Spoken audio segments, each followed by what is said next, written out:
Sabe quando a gente pensa em oratória e logo vem à cabeça aquelas dicas para perder o medo de falar em público?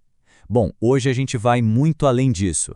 A ideia aqui é mergulhar fundo e entender como a oratória de verdade constrói a nossa realidade.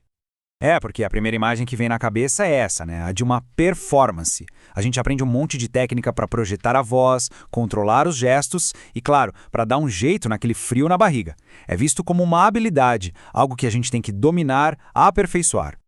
E essa visão mais tradicional, ela encara a comunicação quase como uma briga, uma disputa.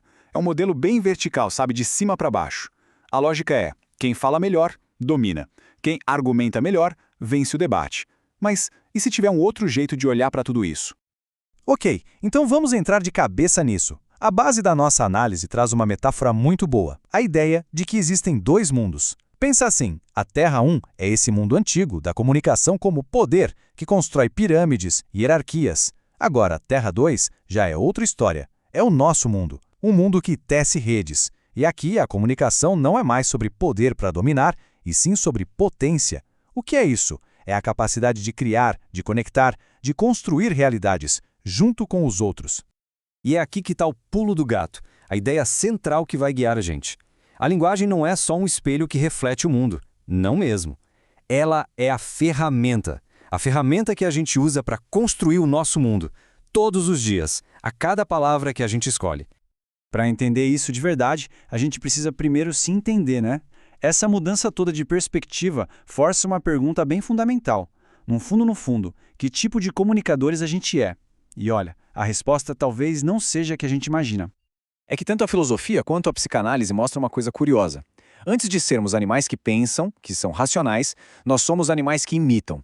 Pensa bem, é imitando que a gente aprende a andar, a falar, e no fim das contas, é imitando que a gente se torna quem a gente é.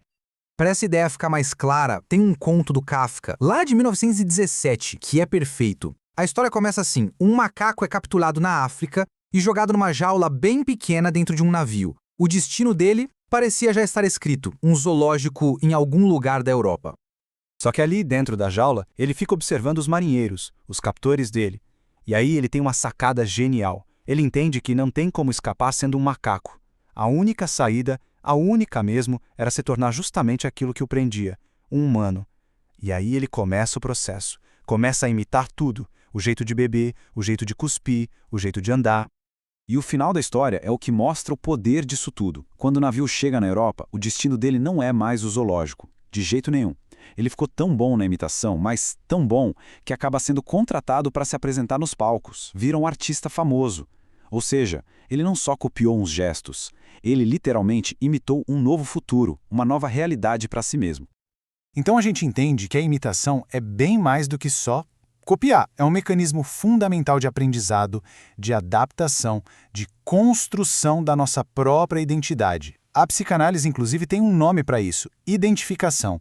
A gente se forma a partir de modelos, como se fôssemos ecos de outras vozes que a gente vai transformando. Ok, então se a gente aprende a ser quem é pela linguagem, pela imitação, a gente precisa olhar bem de perto para a natureza da palavra em si. E a verdade é que ela tem dois lados. Ela tem um poder gigante tanto para construir quanto para destruir. Os gregos antigos tinham uma palavra que é simplesmente perfeita para isso: fármakon. O mais incrível dessa palavra é que ela significa as duas coisas ao mesmo tempo: remédio e veneno. E foi o Platão que usou esse termo para falar da linguagem, justamente por reconhecer que ela pode tanto curar quanto envenenar. Como a nossa fonte aqui resume de forma bem direta, a palavra cura quem sabe usá-la e mata quem não sabe. Isso bota um peso, uma responsabilidade ética enorme na gente toda vez que a gente abre a boca para falar, né? E essa ideia fica ainda mais potente com o que o filósofo Wittgenstein disse. Ele afirmou que os limites da nossa linguagem são os limites do nosso mundo. O que isso quer dizer na prática? Que quanto mais pobre o nosso vocabulário, mais pobre e restrito vai ser o nosso mundo. A consequência disso é pesada. Se a gente não tem palavra para algo, a gente mal consegue pensar sobre aquilo. Isso levanta uma questão séria. O que acontece, então, quando a linguagem de um povo é restringida de propósito? A resposta está num clássico da literatura, 1984, do George Orwell. No livro, o governo totalitário cria uma coisa chamada nova língua. É basicamente um idioma novo, todo simplificado, feito para quê? Para eliminar palavras que expressam ideias como liberdade ou rebelião. A lição é muito clara. O jeito mais eficiente de controlar o que as pessoas pensam é controlando a linguagem que elas usam. E aí, falar de forma autêntica se torna um ato de pura resistência. Beleza. Com tudo isso na bagagem, a gente pode finalmente voltar a falar da prática da oratória, mas agora com outros olhos. Não mais como uma performance para dominar alguém, mas sim como um verdadeiro ato de criação. Então, como seria essa oratória natal Terra 2? Bom, primeiro de tudo, ela começa com a intenção, com o propósito. Depois, ela passa pela escuta ativa, porque no fundo, toda fala de verdade nasce de uma boa escuta. Ela exige, claro, responsabilidade ética na hora de escolher as palavras, o nosso fármaco. E por fim, o foco é total na conexão, em criar pontes, não em levantar muros. Percebe como o objetivo muda completamente? A meta deixa de ser dominar o ambiente, calar as outras pessoas para que só a nossa voz seja ouvida. A grande potência dessa nova oratória é justamente o contrário, é multiplicar as vozes. É abrir espaço para que mais realidades possam ser ditas, compartilhadas e construídas em conjunto. E essa citação aqui, ela amarra tudo de um jeito perfeito. A gente é, de certa forma, um eco dos outros, só que um eco transformado pela nossa própria experiência. Numa oratória que é honesta de verdade, ela sabe disso. Ela se constrói no diálogo, na troca, nessa escuta atenta do mundo e do outro.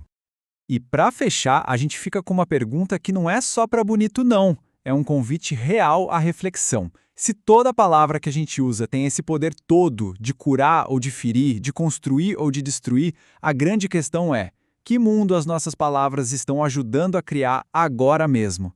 A responsabilidade é gigante, mas a potência de criar também é.